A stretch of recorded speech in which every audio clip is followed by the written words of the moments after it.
देखिए जितनी भी स्टोरीज आप देखेंगे, और आज ही हमारी सीक्वेंस की ये तीसरी स्टोरी है, अगर मैं वर्ल्ड की सारी स्टोरीज को कैटेगराइज करूँ, चाहे वो रियलिटी बेस्ड हो चाहे नॉन रियलिटी बेस्ड हो, उसमें दो तरह के किरदार आपको मिलेंगे।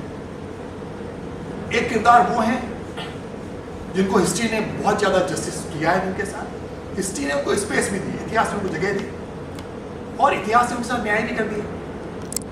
किसी व्यक्ति का योगदान रहा और हिस्ट्री में आप उसकी स्टोरी को पढ़ भी रहे हैं, तो वो एक शख्सियत होगी जिसको मैं कहता हूँ कि वो लकीएस्ट पर्सन है। कुछ शख्स ऐसे होते हैं जो इतिहास को बनाते तो हैं, लेकिन इतिहास उनके साथ न्याय नहीं करता है। इतिहास की किताबों में उनको जगह नहीं मिलती है। और आज की जो स्टोरी है वो एक ऐसे शख्स की है जिसने इतिहास में बहुत बड़ा काम तो किया, लेकिन इतिहास से उसको जगह नहीं दी। और इसका सबसे बड़ा प्रमाण ये है कि आज जिसमें किरदार की स्टोरी को लेकर के आया हूं, मेरा दावा है कि आप में से किसी भी ने भी उस किरदार की स्टोरी को नहीं सुना होगा, लेकिन उसे बहुत बड़ा काम किया इसीलिए हिस्ट्री में। अब देखिए, मैं बैकग्राउंड बता रहा हूं आपको स्टोरी का। मोहम्मद गजनवी 16 बार अटैक कर चुका है इंडिया पर। अब वो आखिरी बार 17वीं बार आना चाहता है, और एक उसका सपना है, वो टूटा हुआ सा सपना है कि मुझे सोमनाथ तक जाना है। वो अपने गुरु के सामने बैठा हुआ है। उसके गुरु हैं अल-बरूनी, पारसी का, अरबी का बड़ा जबरदस्त विद्वान। वो अपने गुरु से कह रहा है कि मेरा बस एक ही सपना बचा है, मैं सोमनाथ तक पहुंच जाऊं किसी तरह से। अल-बरूनी का ठीक है, तुम्हारा पॉलिटिकल एम्बिशन है, कर लो पूरा, लेकिन एक बात का ध्यान रखना कि जब तुम इस रास्ते से जाओगे, कौन से रास्ते से? पाकिस्तान में मुल्तान, अभी जो वर्तमान पंजाब है, वहां से अजमेर उतरोगे, अजमेर से तो यही वाला रास्ता था, यही वाला रास्ता मुजफ्फरपुर वाला, इसी रास्ते से होता हुआ, भीम के रास्ते से होता हुआ वो गुजरात में सोमनाथ तक जाता है। तो कोई दिक्कत नहीं है, तुम जाओ, मेरा आशीर्वाद तुम्हारे साथ है। एक बात का ध्यान रखना कि तुम्हें हिंदुस्तान में बड़े बड़े महान राजा मिलेंगे, वीर योद्धा मिलेंगे, चौहान डायनेस्टी है, भीमराव डायनेस्टी है, एक से एक बड़ी बड़ी डायनेस्टी मिलेगी, हिम्मत तुम्हें पूरी रखनी पड़ेगी। और कहता ठीक है। उसी रास्ते से निकला, रास्ता एक ही पता था उसको। अफगानिस्तान से काबुल से निकला, काबुल से मुल्तान आया, मुल्तान जो पाकिस्तान में, मुल्तान से फिर जयपुर, अजमेर होता हुआ, अजमेर के राजा को रौंदता हुआ इसी रास्ते से निकला। और करते करते एक दिन ऐसा आया कि वो सोमनाथ के मुख्य मंदिर के द्वार पर पहुंच गया। और अब देखिए, अब सोमनाथ की उस समय की स्थिति क्या थी, कैसा भव्य मंदिर था वो, जिसके गेट पर पहुंचा वो। रोज गंगा जल से उस मूर्ति का अभिषेक हुआ करता था।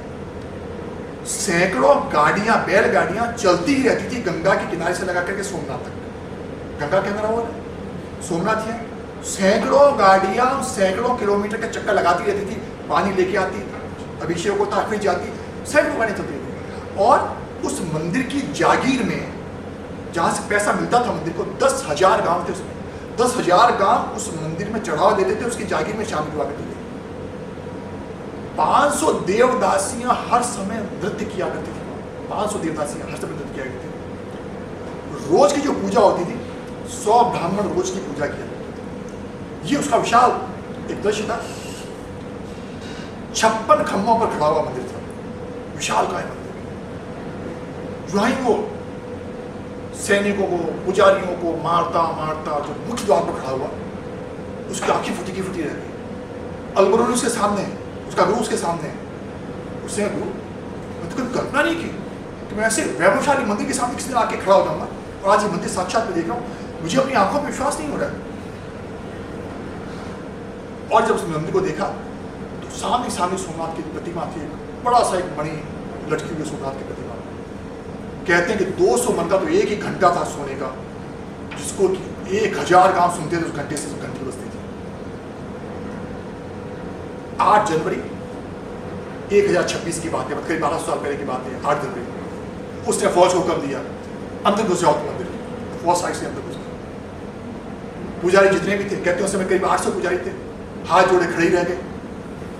एक ब्राह्मण आया वहां पर, उस ब्राह्मण ने कहा, देखो तुम्हारे को पैसा जितना चाहिए मैं दूंगा, तुम इस मूर्ति को मत तोड़ो। मूर्ति तोड़ती उसने, वो मूर्ति तोड़ करके ले जाने लगा, जाने ही वाला था वहां से। एक सिपाही ने कहा, इस मूर्ति को तो तुमने तोड़ दिया, अरे असली माल तो इस मूर्ति के नीचे है जो गर्भगृह है। तो उसने कहा ऐसी बात है। फिर उस ब्राह्मण ने कहा, देखो मैं चाहता हूं कि तुम्हें नीचे की मूर्तियां में मत तोड़ना। तो उसने कहा, देखो भाई मैं बुत फरोश मुसलमान नहीं हूं, मैं बुत शिकन मुसलमान हूं। ये दो शब्द हैं। बुत फरोश का मतलब होता है जो सूफीज़ में विश्वास करता है, जिसके लिए सारे ईश्वर भगवान एक जैसे होते हैं। और बुत शिकन मुसलमान वो होता है जो कि मूर्ति के बिल्कुल खिलाफ होता है। उसे बुत शिकन मुसलमान, उससे मूर्ति तो मैं तोड़ूंगा, मैं यहाँ तक आया, मेरी अपनी आइडियोलॉजी के साथ है और वो गलत भी नहीं था, उससे मगर उससे सका सारी मूर्तियाँ तोड़ दी। जब सारा का सारा खजाना उठा, 15 दिन तक उस खजाना ऊँटों पर लदता रहा। जब सारा खजाना लगता रहा, सारा अत्याचार होता रहा, अब मेन किरदार है इसकी मिस्ट्री बता रहा हूं। एक 27 साल का लड़का था, वो सब कुछ होते हुए देखता रहा मंदिर में। ऊँटों में सामान लद भी रहा है, सब कुछ हो रहा है, कुछ सामान वो भेज भी चुका था। अचानक जब सारा सामान लद रहा था, एक सिपाही आया और उसने मोहम्मद गजनवी के कान में कुछ कहा, और जो ही कहा गजनवी एकदम चिंतित हो गया। उस सिपाही ने क्या कहा, उसने कहा, सर ये सामान तो लद गया, एक बड़ी परेशानी आ गई है। जिस रास्ते से अपन आए थे अगर उसी रास्ते से वापस जाएंगे तो जिन रास्ते में राजाओं को फराते हुए आए, उनको इस सपने में उम्मीद थी कि आप सोमनाथ का मंदिर तोड़ देंगे, मूर्तियां तोड़ देंगे। अब वो सारे के सारे राजा एक हो गए और उन सब राजाओं का एक राजा, राजा भोज, जो मालवे का राजा है, वो अपनी लाखों की सेना लेकर के तैयार खड़ा है तो किसी भी कीमत पर आपको मालवा से आगे जाने ही नहीं देगा। और राजा भोज जैसा आपने सुना भी है, बड़ा जबरदस्त राजा था। उसने कहा, अब आपका जीवित बच निकलना वहां से मुश्किल है। तो मोहम्मद गजनवी ने कहा, क्या किया जाए? सिपाही ने कहा, एक ही रास्ता बचा, अब इस रास्ते से वापस में जाइए। अब एक दूसरा रास्ता जो तिगुना लंबा है, आप सिंध के रास्ते से होते हुए चले जाइए, मतलब सोमनाथ से कच्छ से जो पाकिस्तान में कराची वाला एरिया होता है, सिंध का, ये सिंध से होते होते आप तेहरान वाले रास्ते ईरान पर आइए और ईरान से आप अफगानिस्तान में चले जाइए। इसके अलावा कोई चारा नहीं है आपके पास। तो मोहम्मद गजनवी ने कहा, वो सिंध का रास्ता तो मेरे परदादा ने भी रास्ता नहीं देखा, कहते हैं बड़ा खतरनाक रास्ता है। तो उससे सिपाही से कहा, चलो इस भीड़ में पता लगाओ कि सिंध वाले रास्ते से अफगानिस्तान कौन ले जा सकता है, उसका पता लगाओ। घोषणा हुई कि सिंध वाले रास्ते से कौन ले जा सकता है। अब वो देवराज, ब्राह्मण का लड़का, वो खड़ा हुआ था। उसके हाव भाव को देख करके, अच्छा क्रोध में वो था, गुस्से में था ही था। गजनवी के सिपाही ने उससे कहा, तू रास्ता जानता है, सिंध के रास्ते से मैं ले जा सकता है? अब आज के 1000-1100 साल पहले ब्राह्मण को कोई तू कह दे, उससे में जाति व्यवस्था तो खतरनाक थी, उससे पहली बार जिंदगी में तू कहते सुना किसी को, उससे मन में दूसरा प्लान चल रहा था।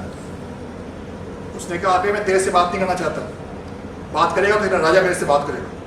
अब मोहम्मद गजनवी जैसे को कोई ये कहते कि तेरा राजा मेरे से बात करेगा, तो मोहम्मद गजनवी ने पूछा कि हिंदी में क्या कह रहा है? अलबरूनी ने कहा, महाराज ये आपको कह रहा है कि बात करें, तेरा राजा मेरे से बात करेगा, मैं छोटे मोटे से बात नहीं करना चाहता। मोहम्मद गजनवी ने बात की, सिंध का रास्ता बता सकता है? तो हाँ मैं जानता हूं, मैं एक बार गया हूं। फिर वो सिपाही बोला, तू कभी ऊंट पे चढ़ा है? ऊंट पे ये थी सारी अफगानिस्तान, तू कभी ऊंट पे भी चढ़ा है? उसने कहा, नहीं मैं ऊंट पे नहीं चढ़ता हूँ, सवारी ऊंट की नहीं करता हूँ, मैं सांड की सवारी करता हूँ, सांड की सवारी करता हूँ। गजनवी ने कहा सिपाहियों से, उसको चुपचाप रखो, ये एक अकेला मात्र व्यक्ति है जो सिंध के रास्ते में अफगानिस्तान ले जा सकता है, सोना वोना सब कुछ लग चुका है यहाँ पर। अब रांगे राजा जिससे मैंने स्टोरी कि बता रहा हूँ मैं इस किताब में, बड़ा बढ़िया वर्णन किया रांगे राजा। एक सांड लाया गया, सांडनी लाई गई, उस सांडनी उसकी चॉइस की थी, फीमेल सांडनी, लंबी चौड़ी सांडनी। और पहले तो सांडनी देखते ही सारे मुस्लिम लोग डर गए, अच्छी खासी सांडनी चाहिए, अच्छी थी। उसने कहा, देखो मेरे से कम 20 फीट दूर रहना, कोई ऊँट वाला मेरे पास आ गया, ये सांडनी जितना नहीं छोड़ेगी उस ऊँट को ऊपर सवारी करने वाले को, मैं आगे आगे चलूंगा। अफगानिस्तान का रास्ता तय करवाऊंगा, 20 फुट पीछे मेरे फौज रहेगी सारी की सारी। अब रामगिर आगे लिखते हैं, चालू हो गई फौज, कोई रास्ता ही नहीं। आगे आगे देवराज सामने के एक तरफ पैर करके बैठा हुआ है, दोनों तरफ नहीं, एक तरफ पैर करके बैठा हुआ है, और रामगिर आगे रखते हैं। बड़ी मस्त ढंग से सारनी चल रही थी, पीछे पीछे उसकी लाखों की फौज चल रही है। उसने पहले ही कह दिया कम से कम 5 महीने लगेंगे अफगानिस्तान के पहुंचने, क्योंकि तिगना लंबा रास्ता है। कच्छ को पार करवा दिया उसने,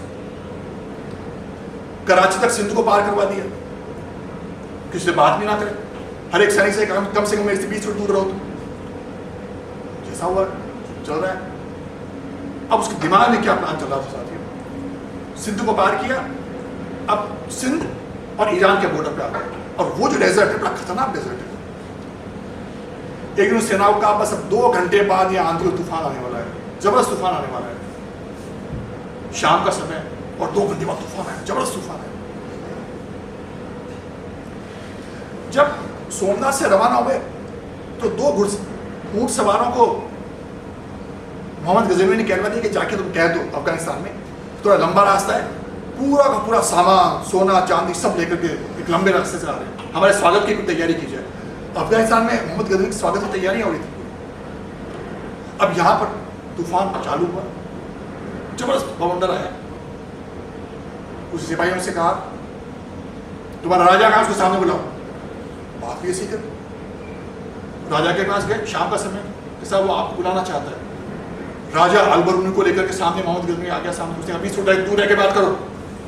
सोचिए उस समय दुनिया का सबसे ताकतवर बादशाह था वो मोहम्मद गजनवी, 17वीं बार इंडिया आया था वो।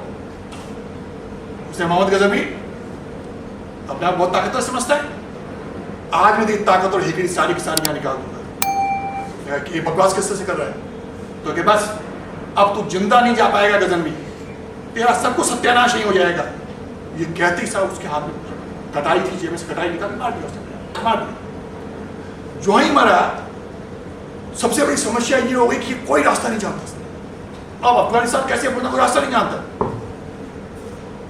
कहते हैं कि सारा का सारा सोना जेवर जो भी लाकर इतना भयंकर तूफान आया वहां पर, सारा में दफन हो गया, सैकड़ों सैनिक वहां मारे गए, और जो कोई बची कुची फौज थी उसको आगे थोड़ा आगे बढ़े तो एक दूसरा जाट किंगडम और थी, उसके सैनिकों ने सत्यानाश कर दिया उनका। कुल मिलाकर के 300 सैनिक बचे। और जब अफगानिस्तान में 300 सैनिक पहुंचे, आगे आगे खुद मोहम्मद गजनवी जा रहा था, तो उसके स्वागत की बड़ी जबरदस्त तैयारियां चल रही थी। वहां का जो अफगानिस्तान का खलीफा था वो आगे आगे तैयार कर था। उसने कहा गजनवी तू बाकी की प्रॉपर्टी कहाँ है, क्या हो गया? अब उसके मुंह से सिर्फ एक ही नाम निकल रहा है, देवराज देवराज देवराज। अब वो खलीफा सोचता है कि देवराज नाम का तो कोई किंगडम राजा था ही नहीं वहां पर, कि तुम हारे किससे? उसने कहा मुझे किसी ने नहीं हराया। उसने कहा चौहान डायनेस्टी ने कहा नहीं, राठौर डायनेस्टी ने नहीं, कि मुझे एक लड़के ने हरा दिया। तो कौन लड़का था?